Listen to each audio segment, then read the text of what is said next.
Buenas tardes, profesor. El día de hoy mi grupo y yo vamos a hablar sobre la reforma agraria y el impacto que tuvo en el aspecto social, económico y político. Bueno, la reforma agraria en el Perú fue uno de los pilares del gobierno militar de Juan Velasco Alvarado, quien llegó al poder tras el golpe de Estado del 3 de octubre de 1968. Este golpe estuvo motivado en parte por el escándalo generado por la pérdida de la página 11 del contrato entre el gobierno y la International Petroleum Company, que contenía información clave sobre la venta de petróleo. La controversia alrededor de este documento y la creciente insatisfacción con la gestión de los recursos del país sirvieron como catalizadores para la intervención militar. Juan Velasco, una vez en el poder, implementó la reforma agraria con el objetivo de redistribuir las grandes haciendas campesinos e indígenas, buscando reducir las profundas desigualdades sociales. La reforma fue vista como una respuesta a las crecientes demandas de justicia agraria y marcó una ruptura con los regímenes militares previos, adoptando un enfoque populista y reformista. Aunque la redistribución de tierras fue significativa, su ejecución generó problemas económicos, productivos, convirtiendo a la reforma en un tema controvertido, aunque central en la historia del Perú. El aspecto político. El gobierno de Juan Velasco Alvarado en Perú entre 1968 y 1975 fue un periodo de cambios importantes, más que sociales y también políticos. Promovió la descentralización del poder buscando dar más voz a las comunidades locales y a sectores más marginados.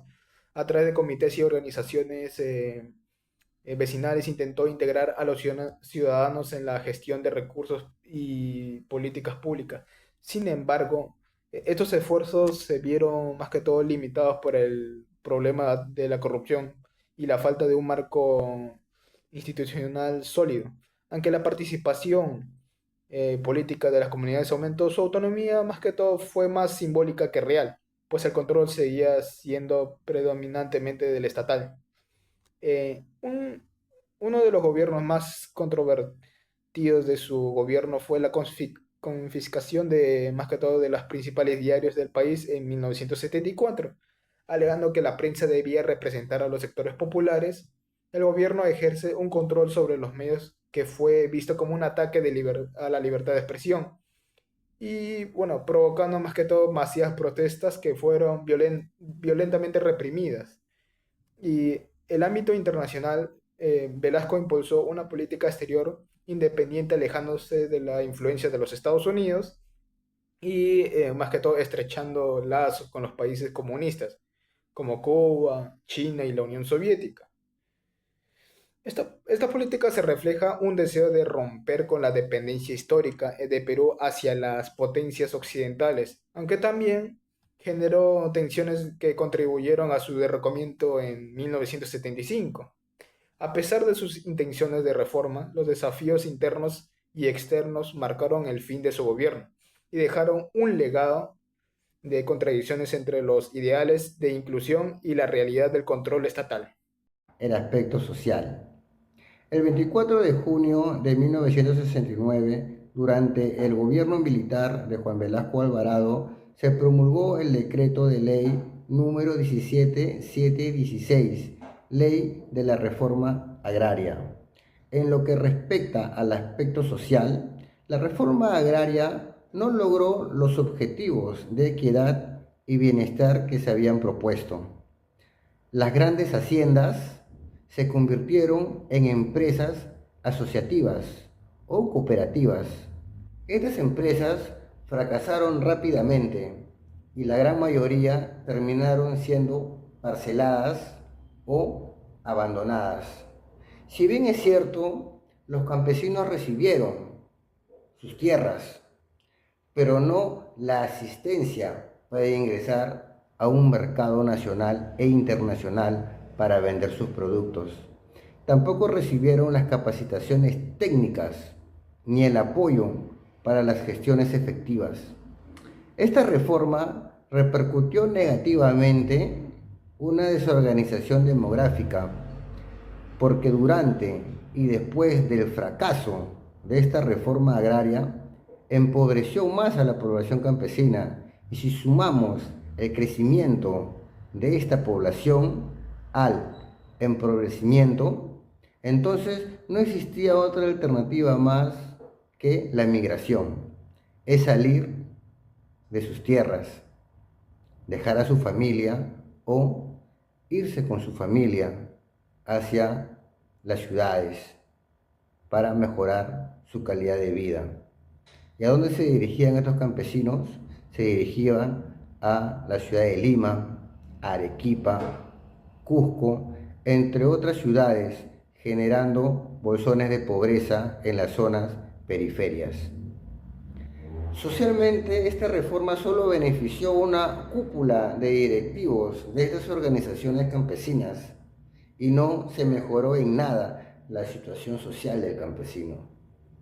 La reforma agraria no solo afectó la economía del país y la propiedad de la tierra, sino también la participación política y la dinámica social en el Perú, de mejorar la productividad de la agricultura. Muchísimas gracias. En el aspecto económico, la reforma agraria se ejecutó en la costa y sierra del país, ya que en estas dos regiones con mayor población rural y mayores áreas agropecuarias. Velasco tuvo como objetivo la expropiación de las empresas extranjeras más importantes como el ITT y el Cerro de Pasco Copper, así reducir la injerencia extranjera en nuestra economía. La agricultura retrocedió, perdiéndose la maquinaria, la infraestructura y el conocimiento empresarial acumulado. La ganadería retrocedió en un punto de vista técnico. No se resolvieron los problemas del país, como la pobreza rural. No hubo un modelo económico. Mientras que por un lado se repartían tierras, por otro lado se trataba de subsidiar mediante importaciones de alimentos, la cual deprimían los precios peruanos. El Estado tuvo como objetivo de recuperar los recursos naturales para poder así crear programas sociales. La reforma agraria no solo tuvo un impacto económico, también redujo la inversión privada, no se pudo mejorar la infraestructura. Por ello, Velasco incrementó la inversión pública, tanto en la industria como en la agricultura, así perder la dependencia de las importaciones. Estas son nuestras conclusiones. El gobierno de Juan Velasco Alvarado buscó transformar profundamente la estructura social, política y económica del país, con reformas que estaban direccionadas a corregir las desigualdades sociales y fortalecer la identidad nacional. La ejecución de reformas como la reforma agraria, que buscaba la redistribución de la tierra a los campesinos que vivían en la pobreza. Además, se implementó la educación inclusiva, que resaltaba la diversidad cultural y lingüística de todas las regiones del país. Aunque hubo dificultades en la implementación de las reformas sociales, estas tuvieron cierto impacto positivo, al ofrecer reconocimiento e inclusión de los sectores rurales, promoviendo de esta forma un ideal de igualdad y justicia social. Por otro lado, en el ámbito político, se promovió la descentralización y la participación ciudadana, de esta forma dando voz a los sectores vulnerables. Pero la falta de un marco institucional, el control estatal y la corrupción impidieron que estas organizaciones fueran realmente autónomas. Asimismo, se limitó la libertad de expresión de la prensa. Por último, la nacionalización de empresas fueron intentos de Velasco para reducir la dependencia económica extranjera y distribuir la riqueza, pero tuvieron efectos negativos como la disminución del crecimiento económico del país. Por lo tanto, podemos concluir que a través de las reformas se buscaba un cambio estructural, pero no lograron resolver los problemas de fondo, afectando de esta forma el desarrollo del país. Gracias.